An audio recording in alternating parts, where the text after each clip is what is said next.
आइए दोस्तों, class 10th का मैथ का A to Z टॉपिक को हम आज टच करते हुए चलेंगे, जहाँ से हर टॉपिक से एग्जाम आता है। हर टॉपिक को हम देखेंगे। आइए हम इसको पहले देखते हैं। माध्य सांख्यिकी का चैप्टर है, जिसमें हम सांख्यिकी में हमको माध्य, औसत, समांतर माध्य, माध्यिका, माध्यक, बहुलक, परिसर, वर्ग चिन्ह, इतना चीज़ हमको पढ़ना पड़ता है। माध्य और औसत, माध्य या औसत हम उसको कहते हैं दोस्तों, ऊपर में लिखते हैं कुल संख्या का योग। कुल संख्या का योग बट्टा में होता है कुल संख्या। ऊपर में लिखाता है कुल संख्या का योग बट्टे में कुल संख्या। जैसे हम प्रश्न ले लेते हैं, दे दिया 2, 5, 7, 4 का माध्य ज्ञात करें, या इसका औसत पूछ दे या माध्य पूछ दे, तो ऊपर में क्या करना है, सभी संख्या को जोड़ के लिखना है। कुल संख्या का योग मतलब सभी संख्या को जोड़ के लिखना है। तो संख्या 2 है, 5 है, फिर 7 है, फिर 4 है, बट्टा में कुल संख्या क्या है, 1, 2, 3, 4 से भाग कर देना है। जब वो संख्या रहेगा उतना से हमको भाग कर देना है। अब जोड़ देंगे 7, 5 2 7, 7 14 4, 18/4 काटेंगे। 2 9 18, 9 2 2 4, 2 9 18, 9/2 आ गया। 9/2 को भाग देंगे तो 4.5 मेरा आंसर हो जाएगा। माध्य भी पूछता तो इसका आता 4.5 और औसत भी पूछता तो 4.5 ही आंसर होता। तो माध्य और औसत ऐसे बनता है, ऊपर में जितना संख्या रहेगा दिया रहे उतना ऊपर में जोड़ देते हैं, नीचे में जो संख्या उतना से हम भाग देते हैं। अब हम पढ़ते हैं समांतर माध्य। कहेगा 17 और 15 का समांतर माध्य ज्ञात करें। समांतर माध्य ज्ञात करें। इस सवाल को हम कैसे बनाएंगे? इस सवाल में भी समांतर माध्य कर रहा है, दो संख्या दे दिया है, हमसे इसका समांतर माध्य पूछा है। तो कुछ नहीं करना है, दोनों संख्या को जोड़ देना है और दूसरे दो संख्या है तो दूसरे भाग कर देना है। तो जोड़ देंगे तो कितना आ जाएगा, 32/2 आ जाएगा 16। समांतर माध्य कितना हो जाता है, 16। समांतर माध्य निकालने में कुछ नहीं है, दो को संख्या दिया रहेगा, दोनों को जोड़ देना है ऊपर में और दूसरे भाग कर देना, समांतर माध्य निकल जाएगा। माध्य में सिर्फ इतना ही करते हैं, ऊपर में जितना संख्या दिया रहता है ऊपर में जोड़ देते हैं, नीचे में जितना जगह संख्या उससे हम भाग कर देते हैं। औसत निकालने के लिए भी वही करते हैं, ऊपर में जितना संख्या दिया रहता है सबको जोड़ के, नीचे में जितना संख्या उतना से हम भाग कर देते हैं। अब माध्यक निकालना होगा दोस्तों, माध्यिका या माध्यक, बात सेम ही है। माध्यक जैसे कि 2 दे दिया, 5 दे दिया, 3 दे दिया, 5 दे दिया, 7 दे दिया, 6 का माध्यिका ज्ञात करें। माध्यिका ज्ञात करना है इसका दोस्त हमें। इसको माध्यिका ज्ञात करने के लिए सबसे पहले संख्या को बढ़ते क्रम में सजाते हैं। संख्या को बढ़ते क्रम में सजाएंगे। किस में सजाएंगे? संख्या को बढ़ते क्रम में सजाते हैं। संख्या को बढ़ते क्रम में सजाते हैं। बढ़ते क्रम में सजाने का मतलब हुआ, सबसे छोटका को सबसे पहले लिखेंगे। सबसे छोटका कौन है? 2 है, उसके बाद 3 है, उसके बाद 5 कै बार आया है तो 2 बार 5 लिख दिए, 6 है, उसके बाद 7 है। संख्या को हम बढ़ते क्रम में सजाना। माध्यिका निकालने के लिए संख्या को पहले बढ़ते क्रम में सजाना होता है। माध्यिका निकालने के लिए संख्या को सबसे पहले हम क्या करेंगे, संख्या को बढ़ते क्रम में सजा देंगे। अब देखेंगे संख्या कै को है, 1 2 3 4 5 6, यहाँ भी 1 2 3 4 5 6 मेरा सही लिखाया। अब इसको संख्या को हम बढ़ते क्रम में सजा दिए तो देखो, इधर से जोड़ांक छाड़ दे, इधर से जोड़ांक छाड़ दे, तो बीच में बच गया 2 अंक। देखो, माध्यिका निकालने के लिए ना बीच वाला संख्या को लेते हैं, तो यहाँ 6 को संख्या है तो बीच में 2 को ना बचेगा। अगर 3 को इधर से छाड़ते, 3 को इधर से छाड़ते तो बीच में कोई संख्या नहीं बचता, हमको बीच में बचाना है। जब जोड़ा अंक रहेगा ना तो बीच में 2 अंक बचेगा। जब जोड़ा अंक है 6 को है तो 3 जोड़ा है, तो इस 2 जोड़ा यानी कि 2 को इधर से छाड़ दे, 2 को इधर से छाड़ दे तो बच गया बीच में 2 को। जब बीच में 2 अंक बचता है तो दोनों को जोड़ के 2 से भाग कर देते हैं। दोनों को जोड़ के 2 से भाग कर देते हैं तो आ जाता मेरा 5। 5 और 5 को जोड़ के 2 से भाग कर देते तो माध्यिका आ जाता 5। अगर संख्या यहाँ तो 6 को दिया है तब हम ऐसे कर दिए। अब यहाँ पर हम एगो संख्या को मिटा देते, इस 7 को हम मिटा देते, तब संख्या हो जाता 2 5 2। संख्या को बढ़ते क्रम में से जाते तो 2 हो जाता, 3 हो जाता, 5 हो जाता, फिर 6 हो जाता। अब तो यहाँ संख्या 6 को नहीं है, इसका माध्यिका निकालना होता, 2 को इधर से छाड़ देते, 2 को इधर से छाड़ देते, बीच में जो बच गया वो मेरा आंसर हो जाता। माध्यक हो जाता मेरा 5 आंसर। बीच में जोन बच जाता वो मेरा आंसर हो जाता। और संख्या जोड़ा में रहेगा तो बीच में 2 को बचेगा तो दोनों को जोड़ के 2 से भाग कर देना। हम अभी समझे, अभी हम माध्य समझे हैं, औसत समझे, समांतर माध्य समझ गए, माध्यिका समझ गए। अब हमें समझना है बहुलक। अब हमें क्या समझना है? बहुलक।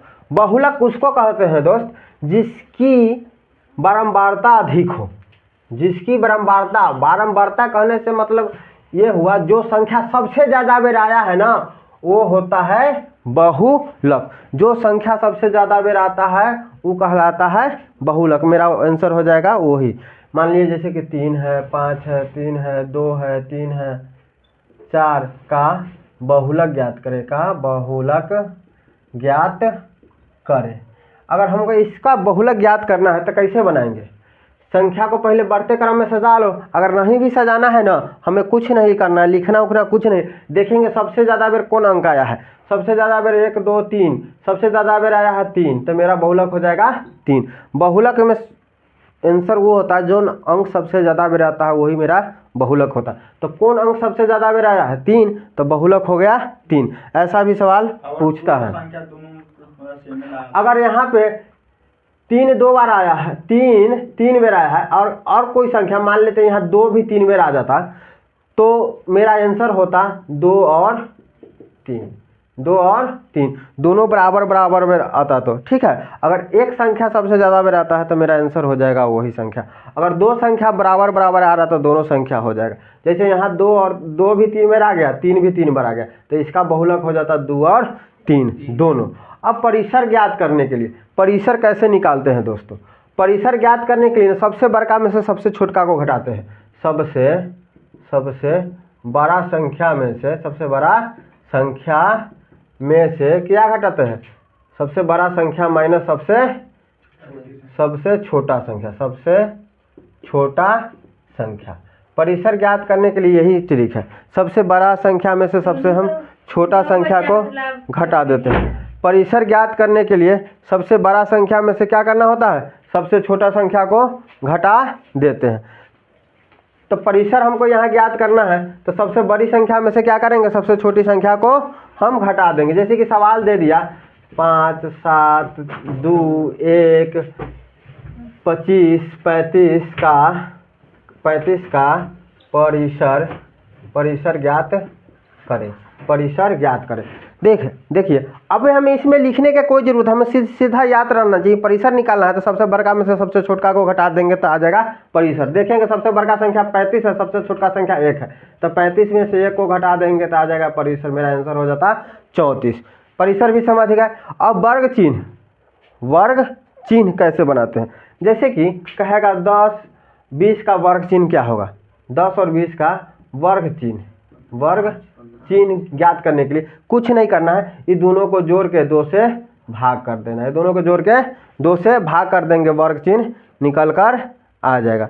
दोनों को जोड़ के 2 से भाग कर देंगे, क्या आ जाएगा? वर्ग चिन्ह आ जाएगा। दोनों को जोड़ेंगे तो कितना हो जाएगा? 35/2 आ जाएगा 17.5, यानी कि 17.5। 35 का आधा कितना होगा? 17.5। तो अभी हम सीखे माध्य सीख गए, औसत सीख गए, समांतर माध्य सीख गए, माध्यिका सीख गए, बहुलक सीख गए, परिसर सीख गए और वर्ग चिन्ह सीख गए। माध्य निकालने के लिए कहेगा औसत, तो सब संख्या को ऊपर में जोड़ देना है, जगह संख्या उतना से भाग कर देना। समांतर माध्य निकालना होगा, 2 संख्या दे देगा, उसका समांतर माध्य पूछेगा, दोनों संख्या को जोड़ के 2 से भाग कर देंगे, समांतर माध्य निकल जाएगा।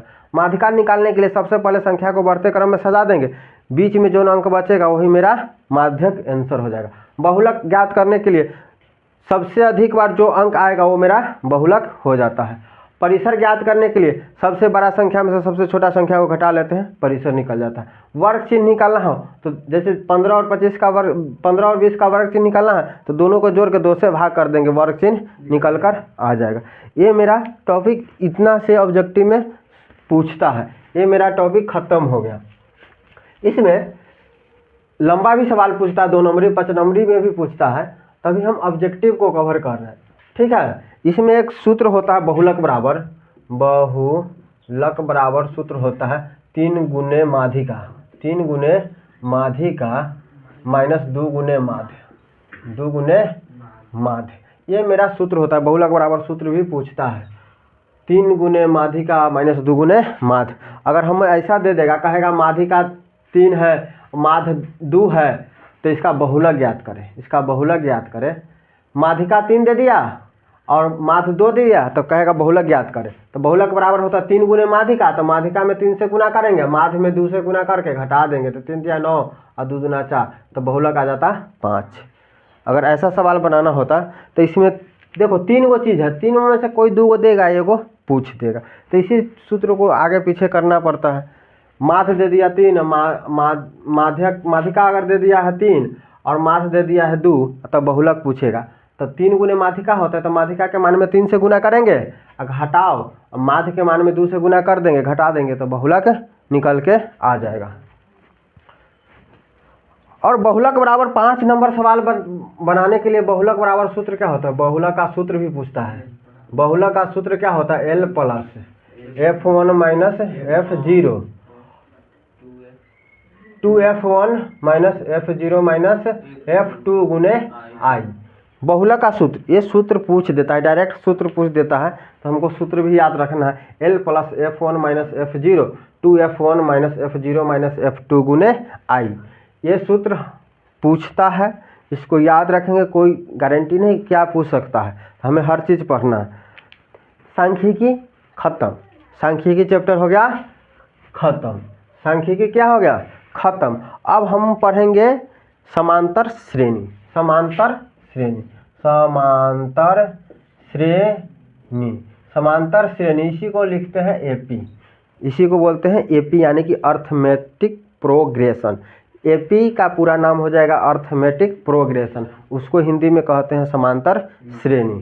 समांतर श्रेणी जैसे कि दे देगा सवाल 2 4 6 8 10 डॉट डॉट डॉट, समांतर श्रेणी में है कि नहीं, यानी कि एपी में है कि नहीं, एपी में है कि नहीं, एपी में है कि नहीं।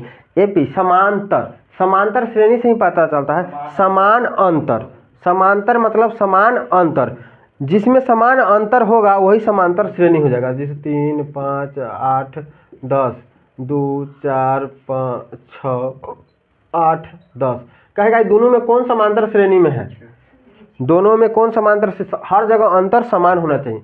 यहाँ 3 का अंतर है, यहाँ 3 का अंतर है, यहाँ 2 का अंतर है, तो ये समांतर श्रेणी में नहीं होगा। यहाँ पे 2 का अंतर, यहाँ भी 2 का अंतर, यहाँ भी 2 का अंतर, यहाँ भी 2 का अंतर, तो ये मेरा समांतर श्रेणी में हो जाएगा। तो मेरा आंसर हो जाए ऐसे ऐसे ऑप्शन में दे देगा 4 गो, कहेगा निम्नलिखित में से कौन समांतर श्रेणी में नहीं है, तो हमें पहचानना पड़ेगा, देखना पड़ेगा कि किसका अंतर समान है।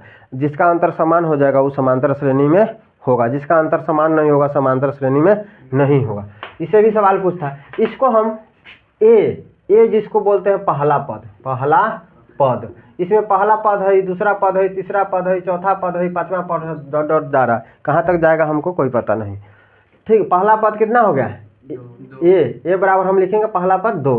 डी बोलते हैं, डी को बोलते हैं सार्व अंतर, सार्व अंतर, डी को बोलते हैं सार्व अंतर, डी को बोलते हैं क्या? सार्व अंतर। अंतर यानी कि जितना का अंतर है वही, तो डी निकालने के लिए दूसरका में से पहिलका, कभी भी अंतर निकालना होता है समांतर श्रेणी में तो दूसरका में से पहिलका को घटाते हैं, तो 4 में से 2 घटा देंगे तो अंतर कितना आ जाएगा? 2। ऐसे भी पता चल रहा है अंतर कितना कितना का है? 2-2 का, 2-2 बढ़ रहा है ना, तो अंतर कितना कितना का है? 2-2 का, कितना का है? 2-2 का अंतर है। जब तक समान अंतर समान नहीं होगा समांतर श्रेणी में होगा ही नहीं। कहीं एक जगह 3 अंतर है, कहीं 2 है, कहीं 4 है, तो समांतर श्रेणी में नहीं होगा। तो समांतर श्रेणी में होने के लिए अंतर हर जगह समान होना चाहिए। तो ये पहला पद हो गया। डी को सार्व अंतर बोलते हैं, एन को बोलते हैं एनवा पद, एनवा पद, एन बराबर होता है एनवा पद। जैसे कि यह दे देगा यहीं पर डॉट डॉट डॉट का 10वां पद, 10वां पद ज्ञात करें, 10वां पद ज्ञात करें, हमको पूछेगा तब कैसे बनाएंगे? टी एन बराबर एक सूत्र होता है A plus into N minus 1 into D. T N बराबर, ये सूत्र हमको याद रखना है, टी एन बराबर A plus into N minus 1 into D. T N यानी कि इस सभी संख्याओं के पदों का यानी कि योग होता है, ठीक है। टी एन यानी कि 10वां पद के जगह पर कौन सा संख्या आएगा सो निकालना। ऐसे भी हम इसको बना सकते हैं बिना फॉर्मूला लगाए हुए, जैसे कि 2 है, 4 है, 6 है, 8 है, 10 है, और हमको 10वां पद तक लिखना है। तो ये पाँचवा पद हो गया, तो 5 को हमको और लिखना होगा, तो 2 बार रहते हैं, 12 होगा, यहाँ हो जाएगा 14, 16, 18, 20। बिना फॉर्मूला को भी हम बना दिए सवाल को। 10वां पद कितना आ जाएगा 20, 10वां पद इसका कितना आएगा 20। अगर इस सवाल को फॉर्मूला पर लगाते तो भी 20 ही आंसर आ जाएगा। ए बराबर पहला पद, तो पहला पद कितना है 2 प्लस इंटू n-1, यानी कि n माने कि nवां पद, तो कैवा पद है, n के जगह पर 10 रखेंगे, 10वां पद पूछ रहा है, माइनस ए करेंगे, डी मतलब सार्व अंतर, अंतर कितना का है 2 का, गुने 2, तो 2 प्लस 10 में से 1 घट जाएगा 9 गुने 2, तो 2 प्लस पहले गुना काम हो जाएगा 9 दूना 18, तो tn बराबर हो जाएगा 18 2 20। आंसर ऐसे भी 10वां पद निकल के आ गया 20। कितना आ गया 20। इससे भी सवाल आएगा, क्या होगा, इससे भी हमें सवाल परीक्षा में पूछता है और पूछेगा। समांतर श्रेणी देख ली, इसमें पूछता है वो, जैसे कि 1 से लगातार प्राकृत संख्याओं का योग पूछता है, लगातार प्राकृत संख्या का योग। प्राकृत संख्या किसको बोलते हैं, गिनती की संख्या को ना, कहेगा लगातार 1 से 100 तक की संख्याओं का योग पूछेगा, तब क्या करेंगे, इसके लिए सूत्र लगाते हैं n into n plus 1/2, n into n plus 1/2। लगातार 1 से 100 तक के संख्या को हमको लिख के जोड़ना पड़ेगा, तो हमको कितना ऐसे लिखेंगे 1 2 3 सबको जोड़ते जाना है, 5 6 सबको जोड़ते जाए, तो कितना समय लग जाएगा, कितना समय लगेगा।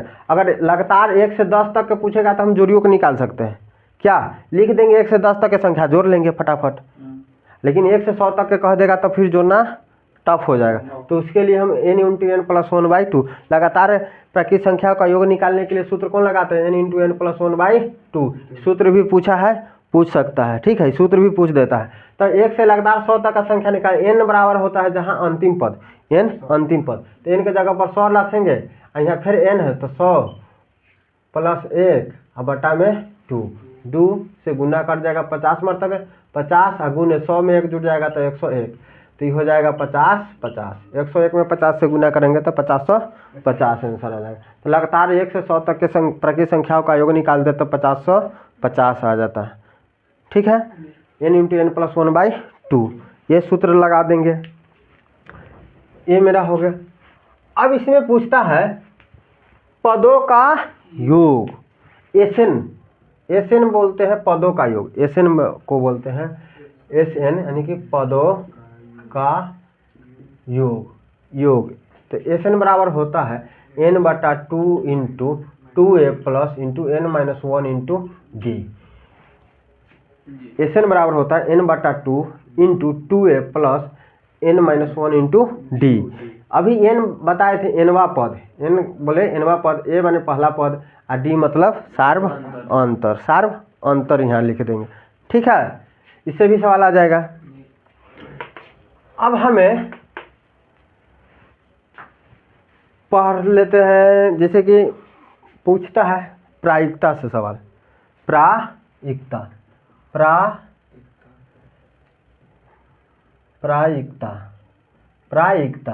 यानी इसी को बोलते हैं हिंदी में संभावना, इंग्लिश में प्रोबेबिलिटी।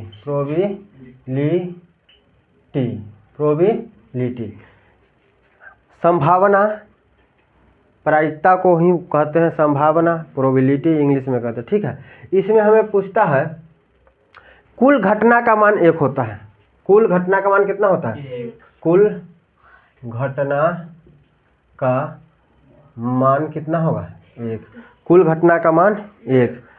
देखो घटना का मान कभी भी 1 से बड़ा नहीं होता है, घटना का मान 1 से बड़ा नहीं होता है, घटना का मान 1 से बड़ा नहीं होता है, घटना का मान माइनस में नहीं होता है, घटना का मान माइनस यानी कि घटाव में नहीं होता है, घटना का मान घटाव में भी नहीं होता है, घटना का मान घटाव में भी नहीं होता है, 1 से बड़ा भी नहीं होता, कुल घटना का मान 1 हो जाएगा।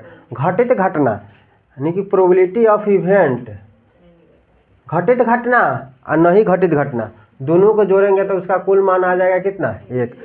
जैसे कि अभी हम बताते हैं।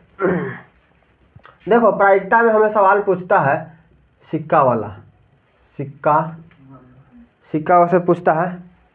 उसके बाद पासा से पूछता है, पासा जिसको बोलते हैं लीडो की गोटी, उसी को इंग्लिश में कहते हैं डाइस। ठीक है, इंग्लिश में कहते हैं डाइस। ठीक है, उसके बाद एक और टॉपिक पूछता है, सिक्का हो गया, पासा हो गया, ताश यानी कि इसको कहते हैं कार्ड से। उसके बाद एक देगा मिसलिनियस सवाल, लाल पीला हरा गेंद वाला सवाल भी देता है, मिसलिनियस उसको बोलते हैं, जिसमें कहेगा एक झोरे के थैले में 5 लाल गेंद है, 2 उजला गेंद है, एक आदमी बिना देखे हुए एक गेंद निकालता है तो उसकी लाल रंग की गेंद होने की संभावना क्या है, ऐसा भी सवाल आता है। तो हम पहले सिक्का वाला सवाल देखेंगे। ठीक है, इसमें पूछता है एक सिक्का वाला पूछता है, एक सिक्का, 2 सिक्का, 3 सिक्का तक पूछता है, 3 सिक्का तक। सिक्का वाला पर पूछता है प्रायिकता से सवाल, 1 सिक्का, 2 सिक्का, 3 सिक्का से ज़्यादा का सवाल नहीं पूछता है। तो हमें जितना तक पूछेगा उतना ही तक पढ़ लेंगे। ज़्यादा समय नहीं है कि पूरा विस्तार से 4 सिक्का, 8 सिक्का, 10 सिक्का पढ़ने के लिए तो पढ़ सकता है, लेकिन हमें जितना काम अभी देगा उतना ही को हमें पढ़ना है। तो 1 सिक्का, 2 सिक्का, 3 सिक्का। किसी भी सिक्का में एक हेड होता है, एक टेल होता है। कोई भी गेम खेलता है तो इसे उछालते हैं हम जब सिक्का, तो बोलते हैं हेड लेगा कि टेल। तो उसमें एक तरफ हेड होता है, एक तरफ टेल होता है। जिधर हेड होता है उधर भारत माता की फोटो रहता है,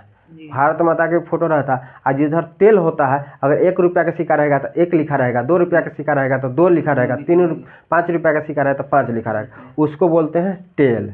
ठीक है, और जिस तरह हेड बोलते हैं, इसमें होगा एक तरफ हेड, इसमें क्या होगा हेड आ टेल। ठीक है, हेड या टेल, इसी को बोलता है चित पट। चित मतलब हेड, पट मतलब टेल, चित पट। ठीक है, शीर्ष और पृष्ठ, शीर्ष भी बोलता है, पृष्ठ भी बोलता है। शीर्ष का मतलब हो गया हेड और पृष्ठ मतलब हो गया टेल। ठीक है, तो हेड तो एक सिक्का में हेड या टेल होगा, एक सिक्का में, किसी भी सिक्का में हेड या टेल होता है। तो एक सिक्का को उछालेंगे तो या तो हेड आ सकता है या तो टेल आ सकता है। एक सिक्का को उछालेंगे या तो हेड आएगा या तो टेल आएगा। तो एक सिक्का में कुल घटना क्या हो जाएगा, कुल घटना कै गो घट सकता है, 2 गो ना, हेड ना तो टेल, 2 गो ना घटेगा। एगो सिक्का को उछालेंगे तो 2 गो ना घटना घटेगा, या तो हेड आएगा ना तो टेल आएगा। कहेगा एक सिक्का को उछालने पर, एक सिक्का को उछालने पर हेड आने की प्रायिकता क्या है, प्रायिकता ज्ञात करें। तो देखो, प्रोबेबिलिटी ऑफ इवेंट बटे नंबर ऑफ इवेंट और बटे नंबर ऑफ सैंपल, यानी कि इसको बोलते, ये सब हमको याद नहीं करना है, ऊपर में लिखना है खाली घटित घटना, और नीचा में लिखाता है कुल घटना, हमको ये याद रखना है। लड़का से फंसता है क्या लिख दिया, प्रोबेबिलिटी ऑफ इवेंट बराबर नंबर ऑफ इवेंट बटे नंबर ऑफ सिंपल, यानी कि ऊपर नंबर ऑफ इवेंट यानी कि घटित घटना उसको बोल रहे हैं इंग्लिश में, हिंदी में। तो हमको इतना याद रखना है, इसको हमको कुछ नहीं, हमको जानते हैं। ठीक है, लास्ट में जान के भी कुछ नहीं, हमें इतना से सवाल बन जाएगा। ऊपर में लिखाता है घटित घटना, नीचे में कुल घटना। तो एक सिक्का को उछालेंगे तो कुल घटना क्या होगा, 2 गो। तो यहाँ कह रहा है एक सिक्का को उछालने पर हेड आने की प्रायिकता क्या है, तो नीचे में कुल घटना कितना हो जाएगा, 2, तो 2 लिख दिए। तो हेड एक ही बार ना आ सकता है, तो घटित घटना कितना हो गया, 1, तो 1/2 हो गया आंसर। और टेल आने की पूछता था तो नीचे में कुल घटना 2 लिखा था, और टेल क्या गो है, 1, तो एक ही बार ना आ सकता था, तो यो एक आ जाता है 1/2। कहता हेड आने की प्रायिकता कितना है, 1/2 है, और हेड नहीं आने की भी प्रायिकता कितना है, 1/2 है ना है। हेड एक बार नहीं ना आएगा, एक बार आएगा एक बार नहीं आएगा, तो उसका भी नहीं आने की प्रायिकता भी 1/2 है। तो घटित घटना ही हो गया, नहीं घटित घटना ही हो गया। तो दोनों को जोड़ेंगे तो 1 आना चाहिए, क्या कि कुल घटना का मान अभी बताए हैं 1 होता है, कुल घटना का मान 1 होता है। तो दोनों को जोड़ो तो एलसीएम लेंगे तो 2 हो जाएगा, दोनों का एलसीएम 2 हो जाएगा, ऊपर में 1 1 हो जाएगा तो 2/2 काट के आ जाएगा 1, तो कुल घटना का मान आ गया ना 1। इस ऐसे ही आता है, कुल घटना का मान होता है 1। प्रायिकता का मान 0 से छोटा यानी कि माइनस में नहीं होगा, और 1 से 12 भी नहीं होगा। ठीक है, 1 से 12। तो एक सिक्का वाला समझ गए, एक सिक्का वाला समझ में आ गया। एक सिक्का को उछालेंगे तो कुल का वो घटना घटेगा 2 गो, या तो हेड आ सकता है या तो टेल आ सकता है। अब 2 सिक्का को उछालेंगे, अब यहाँ लिए 2 सिक्का को ऊपर उछालना है तो क्या वो घटना घटेगा, ये पहले देखो। तो 2 सिक्का, एक सिक्का था तो एगो सिक्का में 2 घटना घटता तो 2 के पावर 1 रख दिए तो 2 घटना। यहाँ 2 सिक्का है तो एगो सिक्का में 2 घटना होता, 2 के पावर 2 हो जाएगा तो कुल घटना हो जाएगा 4। अब 4 को कुल घटना देखो, ऐसे भी पूछ देता है 3 सिक्का को उछालने पर कुल संभव घटना की परिणामों की संख्या कितनी है। 3 सिक्का को उछालेंगे तो कुल संभव परिणामों की संख्या 8 हो जाए, ये भी डायरेक्ट पूछ देता है। 2 सिक्का को उछालने पर कुल संभव परिणामों की संख्या कितनी है 4। एक सिक्का को उछालेंगे तो कुल कै गो घटना घट सकता है 2। तो यहाँ हम 2 सिक्का को उछालेंगे तो कुल कै गो घटना घटेगा 4 गो। अब देखेंगे कौन कौन घटना घट सकता है। मान लिए पहला सिक्का पर हेड आ जाए, दूसरे पर हेड आ जाए, माने सिक्का उछाले तो हो सकता है पहले को सिक्का पर हेड आ जाए, दूसरे सिक्का पर भी हेड आ जाए। ये भी हो सकता है पहले का सिक्का पर हेड आ जाए, दूसरे का सिक्का पर टेल आ जाए। ये भी हो सकता है पहले का पर टेल और दूसरे का पर भी टेल आ जाए। ये भी हो सकता है पहले का सिक्का पर टेल आ जाए, दूसरे का पर हेड आ जाए। तो कुल कै गो घटना घट गया 4 गो। कुल कै गो घटना घट गया 4 गो। तो 2 सिक्का उछाले तो कुल कै गो घटना घट गया 4 गो। अब सवाल देखेंगे, 2 सिक्का को एक साथ उछालने पर दोनों पर हेड आने की प्रायिकता क्या है।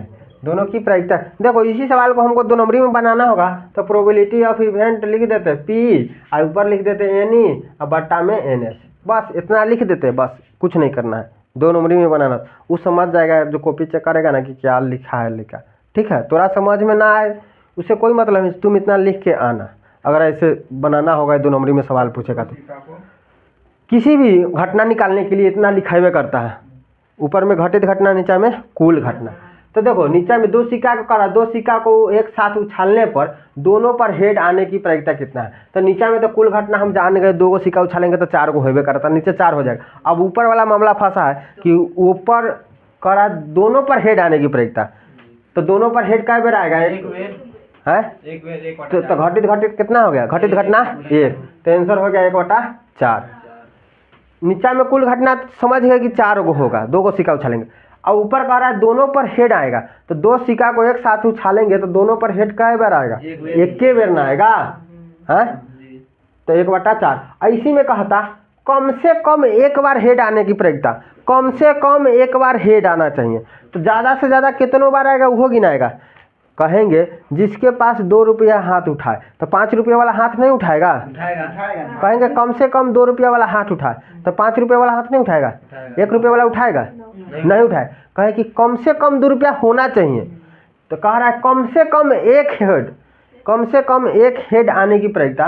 तो एक हेड यानी कि देखेंगे यहाँ तो देखो यहाँ 3 बेर है तो घटित घटना हो जाता 3 और नीचा में कुल घटना तो 3/4 आंसर हो जाता। कहता इसी में दोनों पर टेल आने की प्रायिकता, कितना है, एक के बार ना है, और कुल घटना 4, तो 1/4। इसी सवाल को ऐसे बना देते। कहता कम से कम एक बार टेल आने की प्रायिकता, एक बार, हाँ 3/4, कम से कम यहाँ 1 2 3 तो 3 बेर टेल आया है तो घटित घटना 3 हो गया, कुल घटना 4, तो 3/4। कहता एक बार भी टेल नहीं आने की प्रायिकता, एक बार भी टेल नहीं आने की प्रायिकता, यानी कि इस पर नहीं, एक बार नहीं ना आएगा तो 1/4 सवाल को घुमा सकता है। ठीक है, तो 2 सिक्का वाला भी खत्म हो गया। अब हम समझते हैं 3 सिक्का को, अब 3 सिक्का को एक साथ उछालेंगे तो कुल कै वो घटना घट सकता है। कहेगा 3 सिक्का को एक साथ उछालने पर कुल कै गो घटना घटता है। देखो हम कुल घटना कैसे निकालते हैं, एक सिक्का में कै गो घटना घटता है, 2 गो, खाली हमको एगो सिक्का वाला याद रहना चाहिए। और यहाँ कह दिया कै गो सिक्का, 3 गो सिक्का, तो एक माथा पर 3 रुपया का टोपी पहना देंगे तो 2 के पावर 3 हो जाएगा। 2 को 3 बार लिखकर गुना करेंगे तो कितना आ जाएगा, 8। तो हो गया कितना, 3 सिक्का को उछालेंगे तो कुल घटना 8। अब यहाँ देखो 2 सिक्का का है तो एगो सिक्का में कै गो घटना घटता है, 2, और यहाँ सिक्का कै गो है, 2 गो, तो 2 रुपया का टोपी पहना दिए तो 2 दूना 4। और यहाँ देखो एगो सिक्का में 2 गो घटना घटता है, एक सिक्का में 2 घटना घटता है, यहाँ सिक्का कै गो है, एगो, तो 1 रुपया का टोपी पहनाएंगे तो 2 के पावर 1 हो जाएगा तब 2 ये होगा। तो एक सिक्का को उछालने पर कुल घटना 2, 2 सिक्का को उछालेंगे तो कुल घटना 4, 3 सिक्का को उछालेंगे तो कुल घटना 8। अब यहाँ से सवाल देखो, 3 सिक्का का घटना हमको सजाने कैसे आएगा, 2 नंबरी में सवाल ये पूछेगा तो घटना हमको सजा के बनाएंगे तब हमको नंबर मिलेगा। 3 सिक्का को हमको घटना सजाना है, घटना सजा, जैसे 2 सिक्का के घटना सजाए उसी तरह हमको 3 सिक्का के घटना 8 गो घटना घटता है तो वो 8 गो घटना हमको सजाना है। देखो पहला, मान लिए पहला सिक्का पर भी हेड आ जाए, दूसरका पर भी हेड आ जाए, तीसरका पर भी हेड आ जाए, ये भी हो सकता है पहिलका पर हेड आ जाए, दूसरका पर हेड आ जाए, तीसरका पर टेल आ जाए, ये भी हो सकता है पहिलका पर हेड आ जाए, दूसरका पर टेल आ जाए, तीसरका पर हेड आ जाए, ये भी हो सकता है, ये भी हो सकता है पहिलका पर हेड आ जाए, दूसरका पर टेल आ जाए, तीसरको पर टेल आ जाए, ये भी हो सकता है। अब हो सकता है कि पहिलको पर टेल, दूसरको पर टेल, तीसरको पर टेल आ सकता है, हो सकता है पहिलका पर टेल, दूसरका पर टेल, तीसरका पर हेड आ जाए, ये भी हो सकता है पहिलका पर टेल, दूसरका पर हेड, तीसरका पर टेल आ जाए, ये भी हो सकता है पहिलका पर टेल, दूसरका पर हेड और तीसरका पर भी हेड। अब देखो इसमें से कोई घटना एक जैसा मिलता है, नहीं मिलता है, ये घटना सजा दिए, 3 गो सिक्का का घटना हमको सजा दी, ऐसे घटना सजता है। अब इस पर सवाल पूछेगा, कहेगा 3 सिक्का को एक साथ उछालने पर तीनों पर एक समान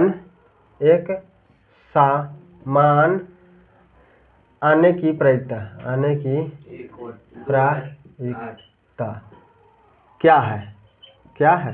तीनों सिक्कों को एक साथ उछालेंगे तो तीनों पर एक समान आने की, यानी कि तीनों पर हेड आएगा तो हेडे आना चाहिए, तीनों पर टेल आएगा तो टेले आना चाहिए। तो ऐसा कै बार हो सकता है, एक बार टेल में हो सकता है, तीनों पर टेल आ सकता है, एक बार दोनों पर हेड। तो कुल घटना नीचे में लिख देंगे 8, नीचे में कुल घटना लिखा था, ऊपर में घटित घटना। अब यहाँ देखना है घटित घटना तीनों पर एक समान, तो तीनों पर एक समान कै बार आ गया, 2, तो 2/8 हो गया, काट देंगे तो 1/4, इसका हो जाता है 1/4। P बराबर हो जाता है NE/NS, इतना लिख के आंसर मेरा आ जाता। अब कहा था कम 3 सिक्कों को एक साथ उछालते हैं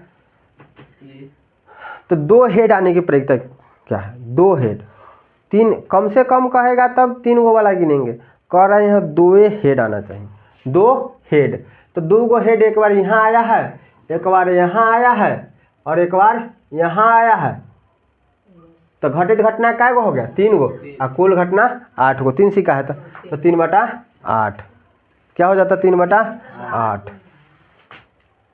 कम से कम 2 हेड, तो 2 गो हेड यहाँ है, 2 गो हेड यहाँ है, 2 हेड आने के चाहिए, कम से कम नहीं 2 हेड, कम से कम कहेगा तो 4 गो वाला गिना जाएगा, कम से कम कहता 2 हेड तो 3 गो वाला नहीं ले लेते, कम से कम कहता 2 हेड तो 4 गो हो जाता, 4/8 हो जाता, कट के आ जाता 1/2, ठीक है। अब आ जाओ सिक्का वाला हम समझ गए, अब हमें समझना है क्या, पासा, यानी कि लीडो की गोटी, यानी कि छक्का जिसको बोलते हैं हम लोग। देखो लीडो के गोटी में 1 से 6 तक अंक रहता है, 1 रहता है, 2 रहता है, 3 रहता है, 4 रहता है, 5 रहता है, 6 रहता है, यही नहीं रहता है। देखो लीडो की गोटी, ये कहेगा एगो लीडो की गोटी उछाल लेंगे तो 5 आने की प्रायिकता क्या है, 4 आने की प्रायिकता क्या है, सम संख्या आने की प्रायिकता क्या है, विषम संख्या आने की प्रायिकता क्या है, 5 से अधिक आने अंक की प्रायिकता क्या है, 2 से कम अंक आने की प्रायिकता क्या है, ठीक है। तो एगो पासा को उछालेंगे लीडो की गोटी को, एक लीडो की गोटी को उछालेंगे, या तो हो सकता है 1 आ जाएगा, हो सकता है 2 आ जाएगा, या तो 5 आ सकता है, या तो 3 आ सकता है, या तो 2 आ सकता है। देखो तो एक लीडो की गोटी पर ऐसे रहता है, 2 ऐसे रहता है, 3 3 दे दिया, 3 4 5 5 के बाद 6, यही ना रहता है, ऐसे रहता है, ऐसे ही रहता है ना। तब कहेगा एक लीडो के गोटी यानी कि एक पासा को उछालेंगे तो कुल घटना क्या घटेगा, तो एक पासा को उछालेंगे तो कुल घटना 6। एक पासा यानी कि लीडो की गोटी, पासा यानी कि लीडो की गोटी, एक पासा को उछालने पर कुल घटना क्या हो जाएगा, कुल घटना 6 गो हो जाएगा, कुल घटना 6 गो। अब कहेगा सवाल इस पर देखो, एक पासा को उछालने पर 5 आने की प्रायिकता क्या है। तो ऊपर में देखो, नीचे में क्या लिखते हैं, कुल घटना, P बराबर हो जाएगा NE बटा NS, यही ना होता है, NE बटा NS। यानी तो देखो नीचे में लिखा था कुल घटना, तो नीचे में हम लिख दिए कुल घटना, एगो पासा है तो 6 को होबे करेगा। अब कह रहा है 5 आने की, एगो पासा को उछालेंगे तो 5 आने की, 5 कै बेर आ सकता है, एक बेर, 5 नहीं लिख देना, 5 कै बेर आ सकता है, एक बेर, तो 1/6 हो जाता है आंसर। कहता 3 आने की प्रायिकता क्या है, तो तीनों एक बेर आएगा, तो 1/6 आंसर हो जाता। अब कहता इसी में 3 से अधिक अंक आने की प्रायिकता, 3 से अधिक अंक आने की प्रायिकता तो हो सकता है 4 आ जाता, 5 आ जाता, 6 हो जाता। 3 से अधिक अंक, 3 से अधिक अंक कहता आने की, 3 से बड़ा संख्या, 3 से बड़ा संख्या आने की प्रायिकता कहता, तो घटित घटना क्या गो हो जाता, 3 गो, यानी कि 4 5 6 में से कौन आ सकता है, नीचे में कुल घटना 6, काट देते तो 1/2, 1/2, 3 एकम 3, 3 दूना 6।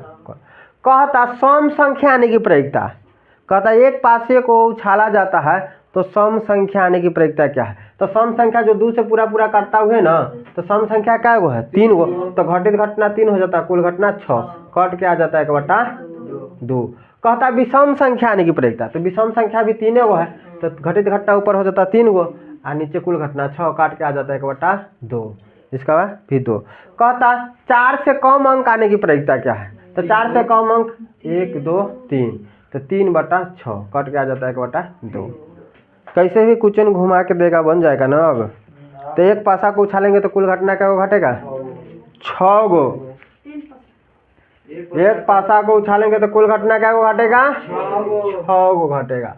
एक पासा को उछालने पर कुल क्या घटना घटेगा। अब 2 पासा, देखो इसमें 2 पासा से ज़्यादा तक हमको सवाल नहीं पूछता है, एक पासा 2 पासा, 2 पासा से ज़्यादा तक का सवाल हमसे नहीं पूछता। एक पासा में समझ गए कुल घटना 6 गो, यहाँ एगो पासा था तो एगो पासा में 6 गो घटना घटता है, तो पासा एक था तो 1 रुपया का टोपी पहनाएंगे तो 6 गो घटना हो गया। अब 2 गो पासा कहता, अब 2 पासा, अब 2 कहेगा तो एगो पासा में 6 गो घटना घटता है, यहाँ पासा क्या गो है 2, तो 2 रुपया का टोपी पहनाएंगे, 6 के पावर 2 हो जाएगा तो 6, तो कुल घटना हो जाता 36। 2 गो पासा को एक साथ उछालते तो कुल घटना हो जाता 36। पूछता है 2 पासा को एक साथ उछालने पर कुल घटना की संख्या 36। अब 3 पासा रहता तो कुल घटना कैसे निकाल सकते हैं, तो एक पासा में 6 गो होता है, अब यहाँ पासा क्या गो है 3, तो 3 रुपया का टोपी पहनाएंगे तो 6 के पावर 3 हो जाता है, 6 को 3 बार लिखकर गुना करेंगे तो हो जाएगा 216, 36 36 36 गुने 6 216, करते तो आ जाता 216, 36 36 हाँ आ जाता 216। तो 3 पासा को एक साथ उछालेंगे तो कुल घटना आ जाएगा 216।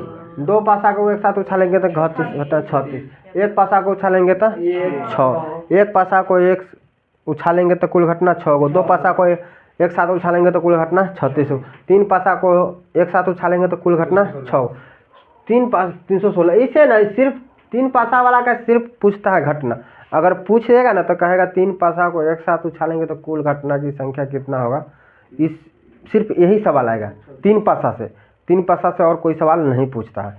अब देखो 2 पासा, 2 पासा में क्या घटना घटता है 36 गो, अब 36 को हमको घटना सजाना है। देखो घटना सजाना बहुत आसान है, घटना सजाना क्या है बहुत आसान है। देखो मान लीजिए पहलका पर 1 आ जाए, पासा पर दूसरका पर भी 1 आ जाए, देखो मान लिए पहलका पासा पर एक आ जाए दूसरको पर एक, पहलका पर एक दूसरका पर दो, पहलका पर एक दूसरका पर तीन, पहलका पर एक दूसरका पर चार, पहलका पर एक दूसरका पर पाँच, पहलका पर एक दूसरका पर छः। 6 से ज्यादा अंक होता है? नहीं होता है। नहीं होता। होता है? नहीं होता है।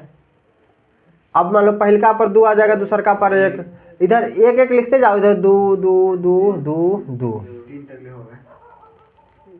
दो दो, इधर लिखते चलाना ऊपर से 1 2 3 4 5 6, और इधर घटना ऐसे लिखा था, इधर फिर 3 3 3 3 3 3, इधर फिर लिख दो 1 2 3 4 5 6, इधर से फिर 4 4 4 4 4 6 बार लिखेंगे, इधर 1 2 3 4 5 6, इधर अब शुरू होगा 5 5 5 5 5 5, इधर 1 2 3 4 5 6, अब यहाँ 6 6 6 6 6 6, इधर 1 2 3 4 5 6। 6 से ज्यादा अंक होता है? नहीं होता है। 7 लिखा भी नहीं। देखो कहने का मतलब पहलका पासा पर 6 आ जाए, दूसरका पासा पर 1, पहलका पासा पर 6 दूसरका पासा पर 2, पहलका पासा पर 6 दूसरका पासा पर 3, पहलका पासा पर 6 दूसरका पासा पर 4, पहलका पासा पर 6 दूसरका पासा पर 5, हो सकता है पहलका पासा पर 6 दूसर को पासा पर 6, कुल 36 को घटना सज गया। घटना सजाना आसान है। अब इसमें कहेगा दो सिक्का को एक साथ उछालने पर दोनों पर समान अंक आने के, क्योंकि पहलका पर 1 आएगा तो दूसरको पर 1 आना चाहिए, पहलका पर 2 आएगा तो दूसरको पर 2 आना चाहिए, पहलका पर 3 आएगा तो दूसरको पर 3 आएगा, तब ना समान अंक होगा। अब सवाल इस पर कह देगा दो पासों को एक साथ उछाला जाता है तो दोनों पर समान अंक आने की प्रायिकता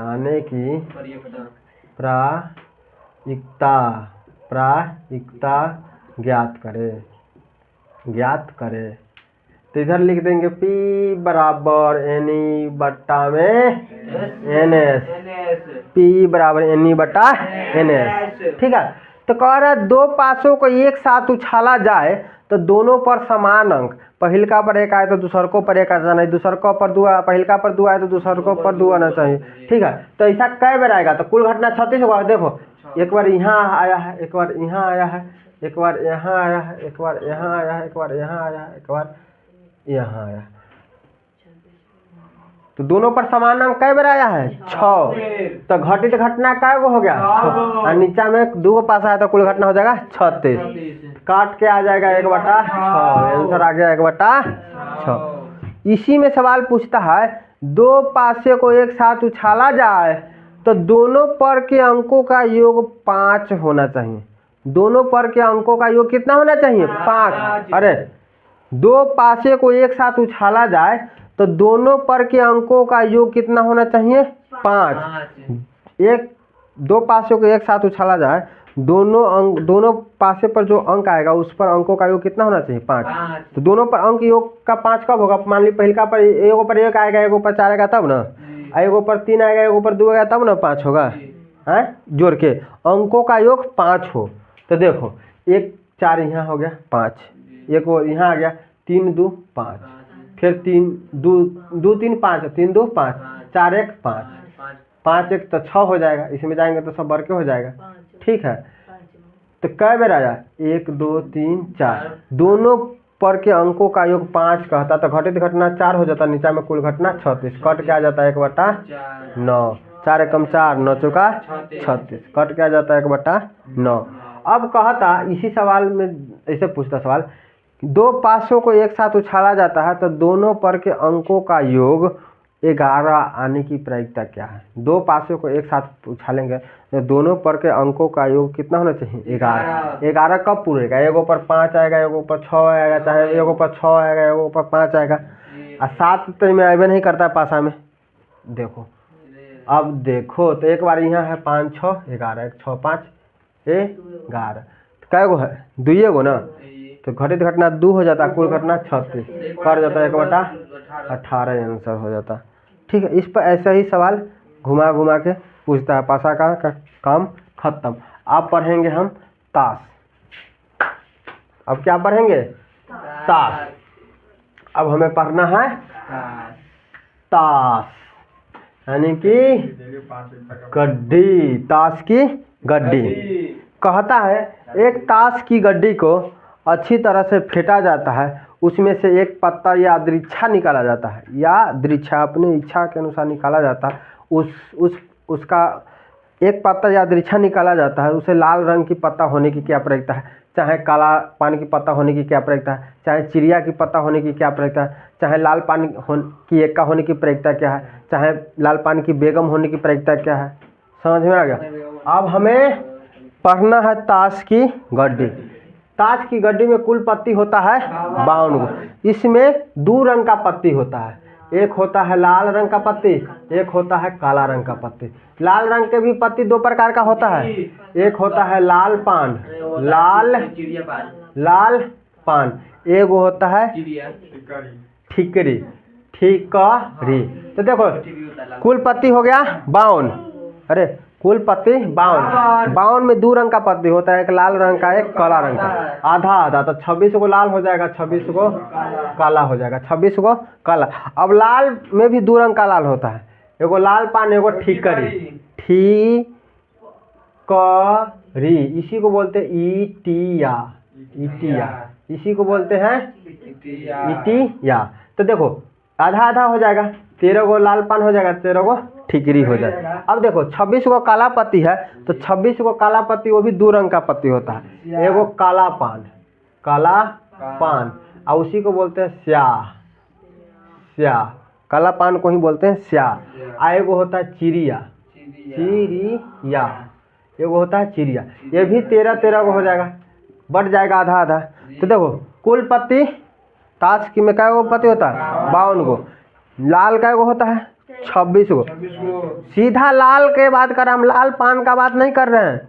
लाल रंग का पत्ती होता है 26 गो, काला रंग का पत्ती होता है 26 गो। लाल रंग का जो पत्ती 26 गो होता है, उसमें भी 2 रंग का पत्ती होता है लाल रंग का, एगो लाल पान का होता है, एगो ठिकरी, उसी को बोलते हैं ईटिया। ठिकरी यानी कि उसी को बोलते हैं ईटिया, यानी कि तो वो भी आधा आधा हो जाएगा, 13 गो लाल पान हो जाएगा, 13 गो ठिकरी हो जाएगा। काला रंग का पत्ती होता है 26 गो, उसमें भी 2 रंग का काला रंग का पत्ती होता है, काला पान जिसको स्याह बोलते हैं, एगो चिड़िया यानी कि चिड़िया, वो भी 13 को हो जाएगा। तो 13 यानी कि सबको जोड़ेंगे तो 52 को पूरी गया, 26 फिर 52 को पूरा है। अब देखो इसमें किस किस चीज़ का पत्ती होता है। लाल पान हुआ 13 गो, तो लाल पान में 13 गो पत्ती है। तो देखो एगो होता है लाल पान का एक्का, लाल पान का दुग्गी, लाल पान का तिग्गी, लाल पान का चौका, लाल पान का पंजा, लाल पान का छक्का, लाल पान का सत्ता, लाल पान का अट्ठा, लाल पान का नह, लाल पान का दहल, गुलाम, बीवी, बादशाह। तो ठीक समझ में आया? अरे होता है एक्का, दुग्गी, तिग्गी यानी कि दुग्गी, तिग्गी, चौका, पंजा, छक्का, सत्ता, अट्ठा, नहल, दहल हो गया। होता है गुलाम, बेगम को ही बोलते हैं बीवी, गुलाम, बेगम, बीवी या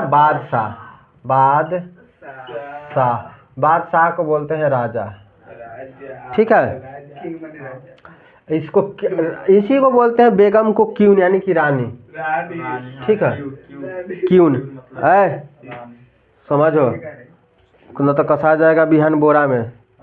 ठीक है, एक्का होता है, दुग्गी होता है, तिग्गी होता है, चौका, पंजा, छक्का, सत्ता, अट्ठा, नहल, दह। तो 10 गो ही हो गया, गुलाम, बेगम, बादशाह, 3 गो ही, 13 गो पत्ती हो गए, यानी कि सब 13 गो है। जैसे कि लाल पान में एक्का दुग्गी तिग्गी होगा, इसमें भी एक्का दुग्गी तिग्गी होगा, इसमें भी काला पान में भी काला पान के एक्का, काला पान का दुग्गी, काला पान का तिग्गी, काला पान का चौका। उसी तरह चिड़िया के एक्का, चिड़िया का दुग्गी, चिड़िया का तिग्गी, सब का होगा। जैसे चिड़िया का बेगम, गुलाम, बादशाह, चिड़िया में भी होगा, सब में इतना ही पत्ती होगा।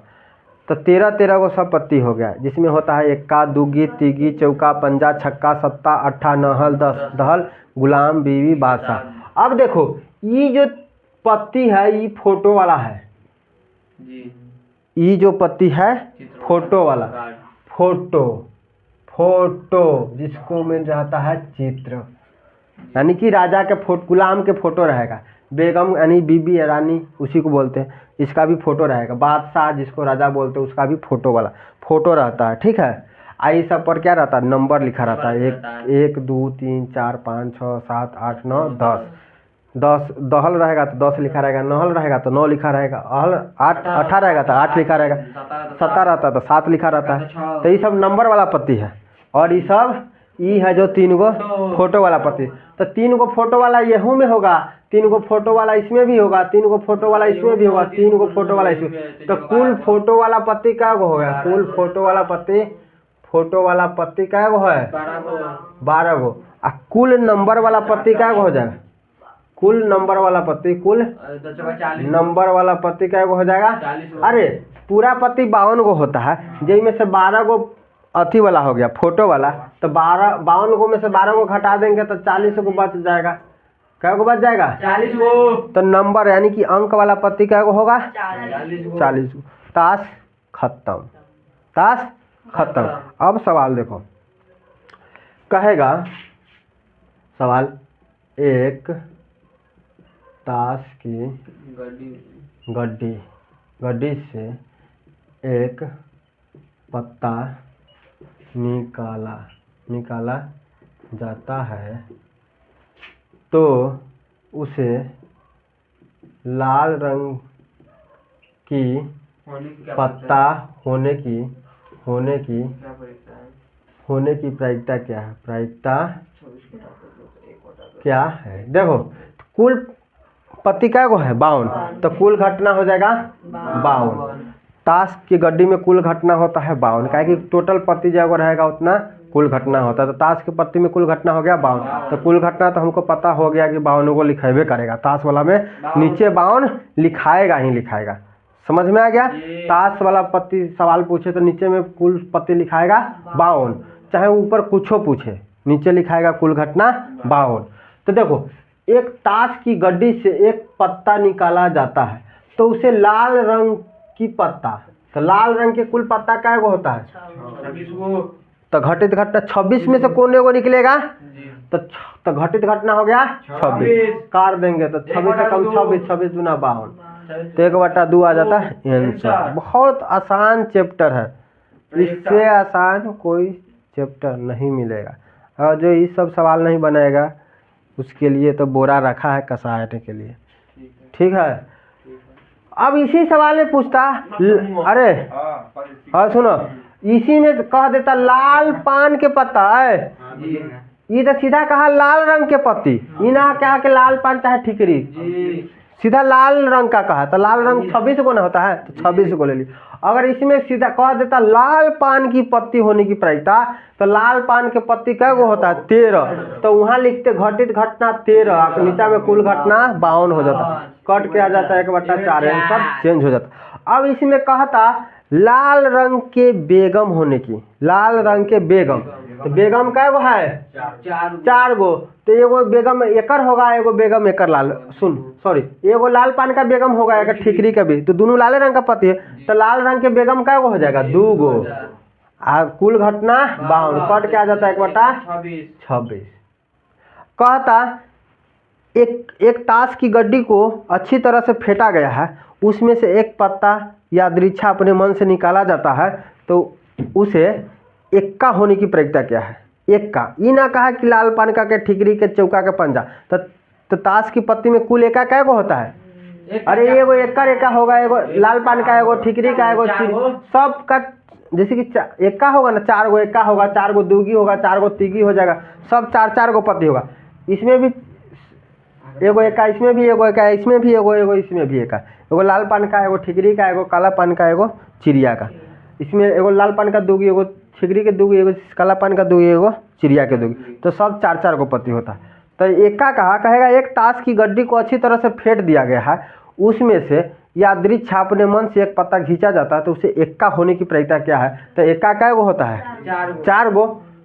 तो 4 हम इसमें नहीं कहा कि लाल पान के एक्का की, नहीं ना कहा है, रंग के बारे में नहीं ना बताया, सीधा एक्का बोला है। तो कुल एक्का होता है 4 गो और बटा में कुल पत्ती 52 है, नीचे में तो 52 लिखेबे करेगा, काट देंगे 13 कम 13 13 चौका 52, तो एक बटा हो जाता है 13 आंसर। अब इसी सवाल इसी में घुमा के पूछता, एक ताश की गड्डी को या अच्छी तरह से फेंटा जाता है, अच्छी तरह से फेंटा जाता है, एक पत्ता यादृच्छा निकाला गया तो उसे फोटो वाला पत्ता होने की क्या प्रक्रिया है? फोटो वाला पत्ता, सुनो, एक ताश की गड्डी को अच्छी तरह से फेंटा गया है, उसमें से एक पत्ता यादृच्छा निकाला जाता है तो उससे फोटो वाला पत्ती होने की, तो फोटो वाला पत्ती क्या होता है? 12। 12 में से कोनो पत्ती निकल जाएगा तो घटित घटना हो जाएगा 12 और कुल घटना ताश के पट्टी में तो जानबे करता है 52। 4 से काटेंगे 3 चौका 12 4 से कट जाएगा 13 चौका 52, यानी कि 3/13 आंसर हो जाएगा। समझ में आ रहा है कैसे कैसे क्वेश्चन घुमा सकता है? क्वेश्चन एकदम घुमाता है, लड़का का माइंड चेक करता है, लड़का कहाँ तक पढ़ा, कहाँ तक सोच सकता है। एग्जाम किस लिए लिया जाता है? लड़का को टेस्ट यानी कि जांच करता है, लड़का का दिमाग कहाँ तक चलता है, कहाँ तक वो सोच सकता है। ठीक है, तो ताश के भी वाला से काम खत्म। ताश कैसा भी सवाल दे बना लेगा ना। अब इसी चीज को पढ़ाने के लिए 1 साल में पढ़ाना है, देखो 5 से 10 मिनट में खत्म। अब उसके बाद बच गया को क्या? मिसलिनियस। मिसलिनियस जिसमें रहता है गेंद वाला गोली वाला, उसी को बोल दो। कहेगा एक थैले में 3, अब देखो सवाल हम लिखते हैं, एक थैला में 3 लाल गोली है और 5 हरी गोली है और 2 सफेद गोली है। एक थैले में 3 लाल 5 हरी 2 सफेद गोली है थैले में, उसमें से एक गोली यादृच्छा निकाला जाता है बिना देखे बिना झांके। ठीक है, उसमें से एक गोली यादृच्छा निकाला जाता है तो उसे लाल रंग की गोली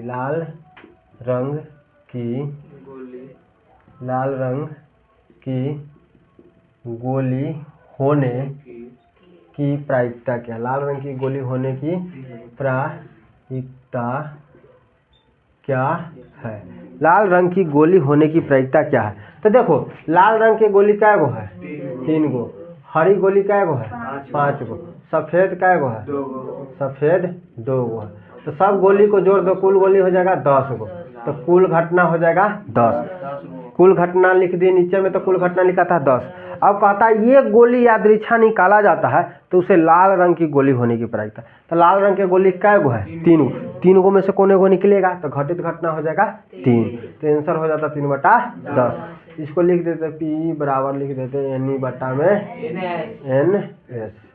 ये हो जाता 2 नंबरी में पूछता तो इसे बना देते, बात खत्म। 1 नंबरी में पूछता तो माइंड में कैलकुलेशन करके दे देते आंसर।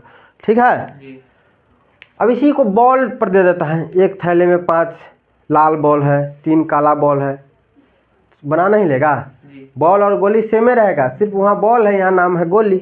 5 को कह देगा, यहाँ लाल के जगह हम, यहाँ गोली के जगह हम बॉल लिख देंगे। 3 गो लाल बॉल है, 5 गो हरी बॉल है, 2 गो सफ़ेद बॉल है। एक आदमी यादृच्छा से एक गोली निकालता है, एक बॉल निकालता है, तो उसे लाल रंग का बॉल होने की प्रक्रिया क्या हो जाता था? 3/10 है ना होता है। ये चैप्टर खत्म, फिनिश।